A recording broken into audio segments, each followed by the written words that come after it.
ராமோ ராஜமணி சதா விஜயதே ராமம் ரமேஷம் பஜே. ராமேணாபிகதா நிஷாச்சர சமூஹு ராமாய தஸ்மை நமஹ. ராமாத் நாஸ்தி பராயணம் பரதரம் ராமஸ்ய தாசோஸ்மியஹம்.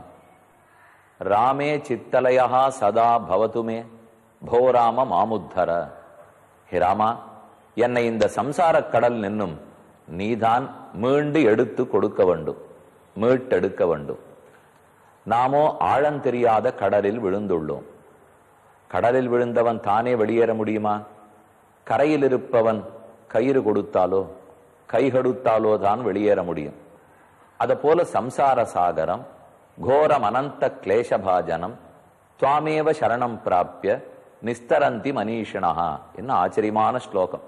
சம்சார சமுத்திரம்ங்கிறது கோரமானது, ஆழம் காண முடியாதது, பல பிறவிகள் எடுத்திருக்கிறோம். அப்ப இதிலிருந்து நாம வெளியில வர வேண்டுமானால் பகவான் தான் கயிற்றை போட வேண்டும். அதை பிடித்து கொண்டுதான் நாம் மேலேறி வர வேண்டும். அது எந்த கயிறு? ஞான கைதா காலக்கடிவு செய்யலேன்னு ஆழ்வாருடைய பாசுரம். அவர்தான் ஞானம் என்னும் கையை கொடுக்க வேண்டும். நமக்கு ஞானம் மலர மலர முதிருமானால் பக்தியாக முதிருகிறது. பின்னால் பக்தியை பிடித்து கொண்டு முக்தி அடைந்து போகிறோம். இப்பேற்பட்டதை பிரார்த்திக்கிறதா இந்த ஸ்லோகமே. ராமனே நமக்கு அனைத்து நன்மைகளையும் நல்க வேண்டும். அந்த ராமனை பெருங்களத்தூரில் தரிசிக்க போகிறோம்.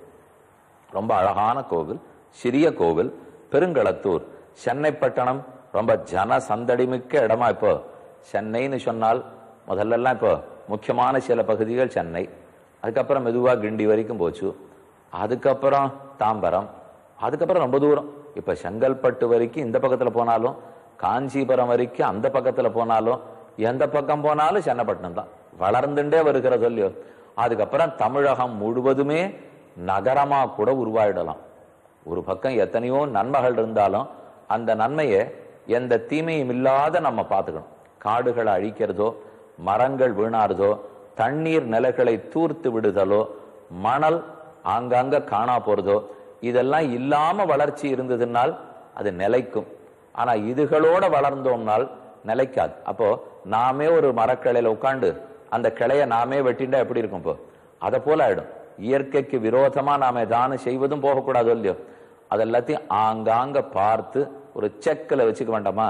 அதுக்கு தான் பெருங்களத்தூரில் பஞ்சமுக ஆஞ்சநேயர் சன்னதி உள்ளது.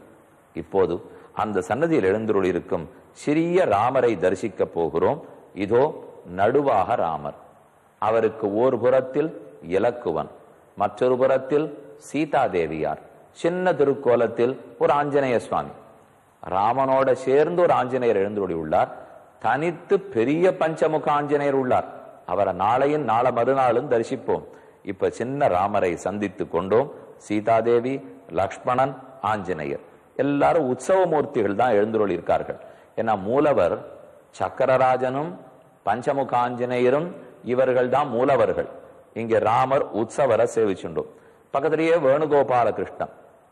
ராமன் இருக்கும் இடத்தில் கூடவே கண்ணனும் உள்ளார். செய்து காட்டுவதற்கு ஒருத்தர், பேசி காட்டுவதற்கு மற்றொருத்தர். செயல்படுத்த ராமன், உபதேசிக்க கண்ணன். கீதாச்சாரியனாக கண்ணன் தானே உபதேசித்தார். ஆனா அதுல உபதேசிக்கப்பட்ட எல்லா நல்லத்தையும் செய்து காட்டினவர் ராமன் தானே. அந்த ரெண்டு பேரையும் தரிசித்தோம். அருகிலே ஆண்டாள் மனத்துக்கினியான்னு ராமனை பாடினாள். பெண்ணின் வருத்தம் அறியாத பெருமாள்னு கண்ணனை பற்றி பாடியிருக்கிறாள். ரெண்டு பேருக்குமே பட்டம் கொடுத்தாள் ஆண்டாள். என்ன இருந்தாலும் கண்ணன் கண்ணன் தானே ஆண்டாளுக்கு. அவ்வாண்டாளையும் தரிசித்து கொண்டோம். இவள்தான் மல்லிநாடாண்ட மடமையில். அதாவது மல்லிநாடுன்னு ஸ்ரீவில்லிபுத்தூருக்கு அருகில் இருக்கிற நாடு. மல்லி என்னொரு ஊரே வரும். அந்த மல்லி நாடாண்ட மடமையில் அந்த நாள் அது சிறு நில மன்னனாக இருந்திருக்கலாம். அங்கு இருந்தவர் தான் பெரியாழ்வார். அவருடைய குமாரத்தி தான் ஆண்டாள். அவளையும் இந்த திருக்கோயிலில் சேவித்து கொண்டு இனி யுத்த காண்டத்தின் 26வது சர்க்கம். ராவணன் கேட்கிறார். சாரணன் அங்க கூடியிருக்கக்கூடிய வானர சைன்யத்தை காட்டுகிறார். யாராரு எந்தெந்த பக்கத்துல நிற்கிறார்கள், முக்கியமான வானர வீரர்கள் யார், அதிமுக்கியமான வானர வீரர்கள் யார். முதல்ல வீரர்களை சொல்றார், அதுல முக்கியமானவாளை சொல்றார், அப்புறம் ரொம்ப முக்கியமானவர்களே. நாமே கூட இப்ப நார்மல் கியூல போறோம், அதோ விஐபி போற இடம், விவிஐபி போற இடம்னு பிரிச்சு விட்டுருக்கா பாருங்க. அதை போல இந்த சேனையில ரொம்ப பெரியவாள்லாம் இருந்திருக்கா, அதை முதல்ல பார்ப்போம். பலாக்ரே திஷ்டதே வீரஹ நீலோ நாமைஷ யூதபஹ பாஹு பிரகிருஹ்ய யஃப் பத்யாம் மஹீம் கச்சதி வீரியவான். யார் ஒருத்தன் காலை பூமியில் உதைத்து கொண்டு கையை நம் தேசத்தை நோக்கி நீட்டி விட்டேனா பார் என்று அறை கூவி கொண்டிருக்கிறானோ நீலன். இவர் தான் ரொம்ப பெரிய வானரன். நீலனை பார். லங்கா அபிமுக கோபாது அபீக்ஷ்ணஞ்ச விஜிரும்பதே. நம்மை பார்த்து பெருங்கோப குரலிடுகிறான். கண்களையெல்லாம் பொறிபறக்க பார்க்கிறான்.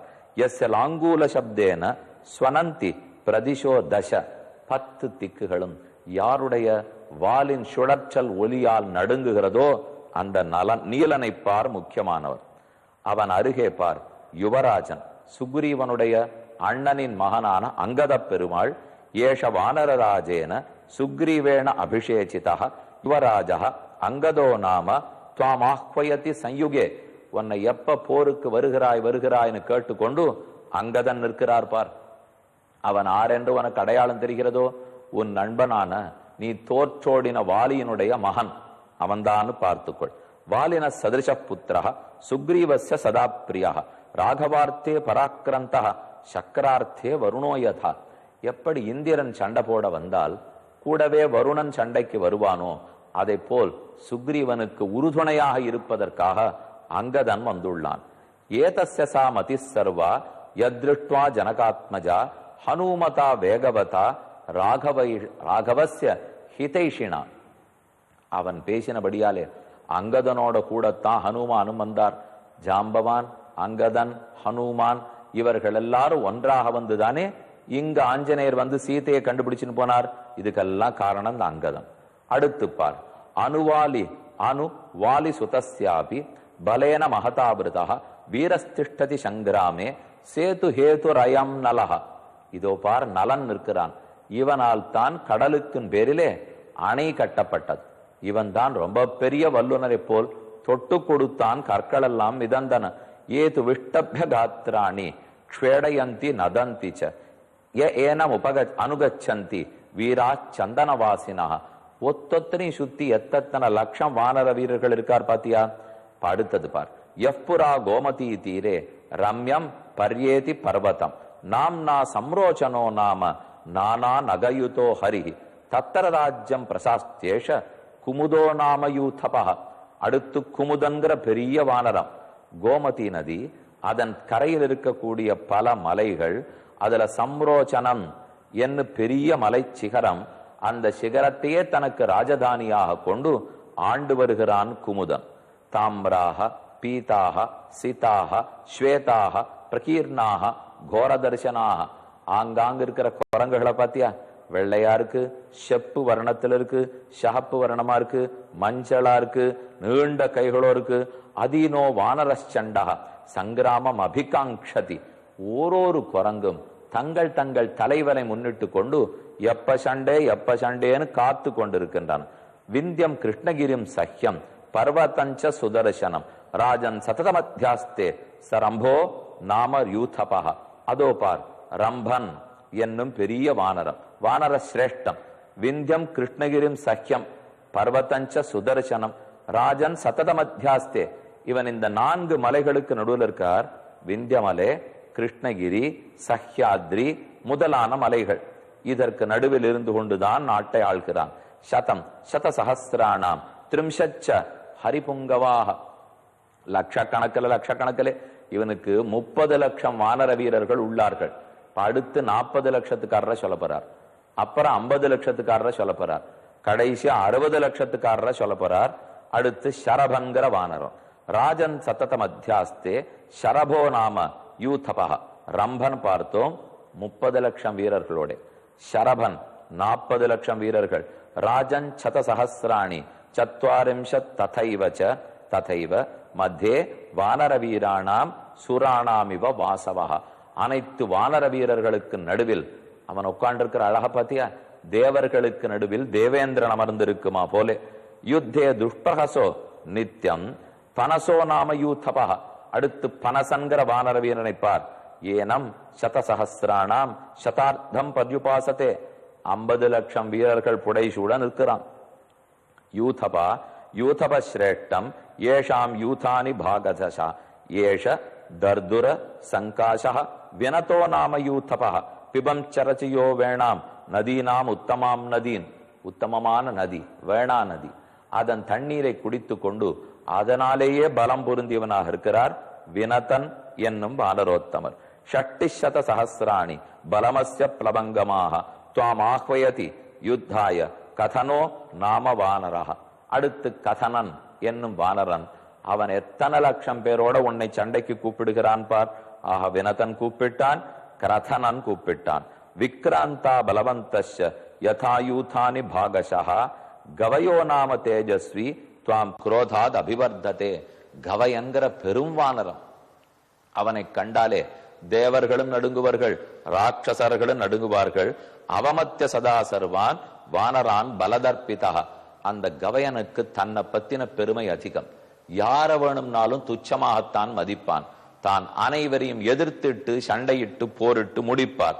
அவமத்திய ஏனம் சதசஹசிராணி சப்ததி பர்யுபாசதே ஏஷை வாசம்சதே லங்காம் ஸ்வேன அனீகேன மர்தித்தும். இத்தனை லட்சம், 60 லட்சம், 50 லட்சம், 40 லட்சம், 30 லட்சம் என்று லட்சக்கணக்கில் கோடிக்கணக்கில் இருக்கிற வானரோத்தமர்கள் எல்லாம் எங்கே எங்கே சண்டை, எங்கே ராவணன், எங்கே இலங்கை என்று பேசுகிறார்கள். ஏதே துஷ்பிரஹசா வீராக ஏஷாம் சக்கியான வித்யதே யூதபா யூதபஸ்ரேஷ்டாக தேஷாம் யூதானி பாகசா. இப்படி ஒத்தத்திரையும் கூட்டம் கூட்டமாக ராமன் நிறுத்தி வைத்திருக்கிறார். கருட வியூகம்னு ஏற்கனவே பார்த்தோம்.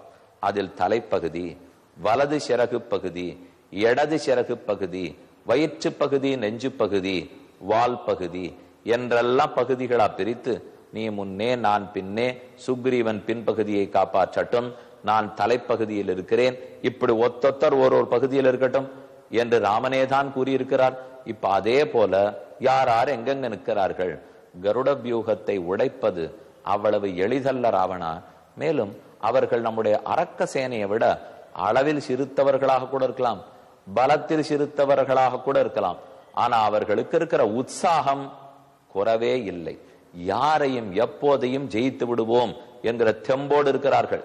சண்டேன்னு வந்தால் ஆள் எண்ணிக்கை அதிகமா இருக்கணுமா இல்ல உற்சாகம் அதிகமா இருக்கணுமானால் நாமே பார்த்திருக்கோம் இல்லையா. இப்ப நெப்போலியன் வந்தார், அலெக்சாண்டர் வந்தார், மன்னவர், புருஷோத்தம மன்னவர், போரஸ்ன்னு சொல்றமே ஆங்கிலத்திலே, அந்த மன்னவர் எதிர்த்து நின்றார். பெரும் படை. ஆனா அவ்வளவு பெரிய படையை நம் நாட்டு வீரர் தேசத்துக்கு அதிபதி ஒருத்தர் எதிர்த்து நின்று தோத்திருக்கலாம். ஆனா அந்த மாவீரனாலே இவர் போற்றி கொண்டாடப்பட்டார். ஆள் எண்ணிக்கை நிறைய இல்லாத இருக்கலாம், ஆனா மனதுல உற்சாகம் ரொம்ப முக்கியம். அவர் 3 பேர் இருந்தா நாம ஒத்தர சமாளிப்போம், 10 பேர் இருந்தா நாம ஒத்தரா சமாளிப்போம் என்கிற அளவுக்கு தைரியம் இருக்க வேண்டும். அதுதான் நீங்க எல்லாத்திலையும் நாம தெரிஞ்சுக்க வேண்டியது. ஏன்னா ராட்சச சைன்யம் ஒன்றும் குறைவானவா இல்ல. இத்தனை லட்சம் பேர், இத்தனை கோடி பேர் அங்கேயும் இருப்பார்கள். மேலும் லோகத்தில் எங்கெங்கெல்லாம் ராட்சச சக்தி இருக்குமோ ராவணன் அவர்கள் அனைவரையும் கூப்பிட்டு வைத்திருக்கலாம். இது இத்தனை இருந்தும் கவலைப்படாம குரங்குகள் நிற்கிறாள்னா அவ மனசுல ஒரே எண்ணம், நாம பிராப்த கைங்கரியத்தில் இருக்கோம், நமக்குன்னு உகந்த கைங்கரியம் செய்ய வேண்டிய ராம கைங்கரியத்தில் உள்ளோம். ஆகவே அதை பத்தி நாம கவலைப்பட வேண்டியது இல்லை. இது ஒரு முக்கியமான செய்தி. நாம உள்ள ஈடுபட்டிருக்கோம்னால் அது சரியான காரியமா இருந்துடுத்துன்னு வச்சுங்க. இது பண்ணலாமோ கூடாதோ விட்டுடலாமா, பெரியோர்கள் சம்மதிப்பார்களோ மாட்டார்களோ, இந்த கவலை நமக்கு வேண்டாம் பாருங்க. ஏன்னா ஏற்கனவே பெரியோர்கள் ஆணையிட்டு இருக்கிற வேலையை எடுத்துனுட்டோம்னால் அப்ப அவர்கள் சம்மதம் இருக்குமா இல்லையான்னு சந்தேகமே இல்லையே. அதே போலத்தான் இப்ப நாம எந்த வேலையை எடுத்திருந்தாலும் சரி, எதிர் ஈடுபட்டு இருக்கிறோம், ஆள் குறைவாக கூட இருக்கலாம், அதனால தப்பில்லை. ஆனா உற்சாகத்தோட மன ஊக்கத்தோட ஈடுபடணும் இல்லையோ, அப்படி பண்ணிருக்கார்கள். இவர்கள்லாம் முக்கியமானவர்கள். இனி அதி முக்கியமான வீரர்கள் உள்ளார்கள். ஹனுமான், விபீஷணன், ராமன், லக்ஷ்மணன், சுக்ரீவன், ஜாம்பவான் அவர்களையெல்லாம் அறிமுகப்படுத்தவே இல்லையே. என்ன செய்கிறார் பார்ப்போம். இந்நிகழ்ச்சி